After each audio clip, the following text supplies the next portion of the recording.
కేటీఆర్ కూడా చాలా కీలక పాయింట్స్ ఇచ్చాడు మీ కాంగ్రెస్ ప్రభుత్వానికి. గతంలో కోమటిరెడ్డి వెంకటరెడ్డి, ఉత్తమ్ కుమార్ రెడ్డి వాళ్ళ ఫోన్లు కూడా ట్యాప్ అవుతున్నాయని వాళ్ళు చెప్పిండ్రు. ఎందుకు స్పందించలేదు అంటున్నాడు కేటీఆర్. ఇప్పుడు కాంగ్రెస్ ప్రభుత్వంలో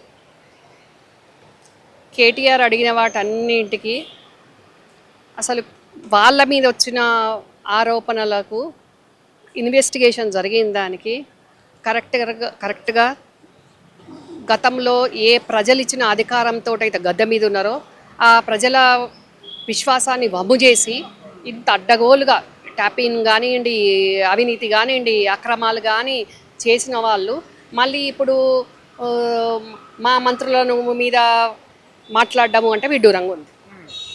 ఇంకో విషయం ఏంటంటే కాళేశ్వరం ప్రాజెక్టుకు సంబంధించి విచారణ అయిపోయింది, సిబిఐకి అప్పగించాడు. ఈ కేసు కూడా అదే రకంగా చేసే ఆలోచనలో ఉన్నట్టు తెలుస్తుంది. ఎందుకంటే కేసీఆర్ను టచ్ చేస్తే ఈయన రాజకీయంగా ప్రమాదం ఏర్పడే అవకాశాలు ఉన్నాయని ఒక ఆరోపణలు అయితే వస్తున్నాయి ముఖ్యమంత్రి రేవంత్ రెడ్డిపై. ఏం చెప్తారు? చూసే విధానాన్ని బట్టి ఉంటుంది.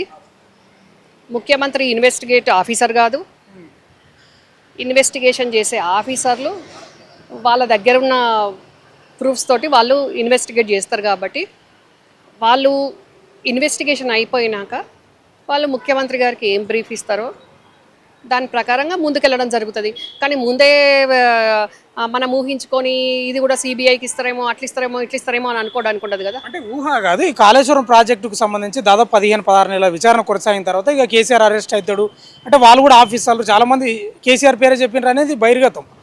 కేసీఆర్ని అసలు టచ్ కూడా చేయలేదు. సేమ్ ఇదే కేసు కూడా గంతే అవుతుంది, పెద్ద హడావిడి చేయాల్సింది లేదనే ఆరోపణలు వస్తున్నాయి. అందుకు ఈ ఊహాగానాలు అయితే ఏం కాదు. హడావుడి చేయాల్సిన అవసరం లేదు అంటే ఎవరు హడావుడి? మీడియా హడావుడా, ఇక్కడ బీఆర్ఎస్ హడావుడా? అది ఏం అర్థమవుతలేదు. కాంగ్రెస్ కార్యకర్తలు లేకపోతే నాయకుల హడావిడి అనేది మాకేం హడావుడి ఉంటుంది? ఇన్వెస్టిగేషన్ టీం ఇన్వెస్టిగేషన్ చేస్తుంది, రిపోర్ట్ వస్తుంది, వచ్చినాక దాన్ని బట్టి చర్యలు ఉంటాయి అంతే. ఇప్పుడు ఇదంతా బీఆర్ఎస్ వాళ్ళు లేపే డ్రామా అదంతా.